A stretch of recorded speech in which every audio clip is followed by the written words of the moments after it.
aja pas nggo tengah dadi nek dienggo ndakah iki rondok miring. Iya. Aku merah di ngonokne. Loh. Heeh, mong jare sampean mong seneng niken saiki karo aku kaya ngene. Ya nikeni Mas yo adimu kae nek ngadi busana wis bener brosmu barang ora pas nggo tengah. Aku marah di ngonokne. Lho iku lho nikan niku piye? Ngelem-ngelem sampean ganteng aku mean. Sayang tak benake wae bocah kok puwiter ngene. Iki Mam. Ayo nek burek kok tak pateni lho. Kok dipateni iki piye to? Pateni susahe ben karek rasa senenge cah cilik iki kudu dukung. Ayo mriki sayang. Gendong.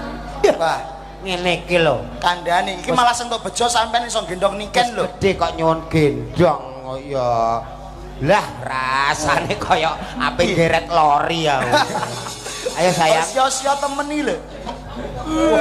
Wah, rusak tenan iki Pak Jolang.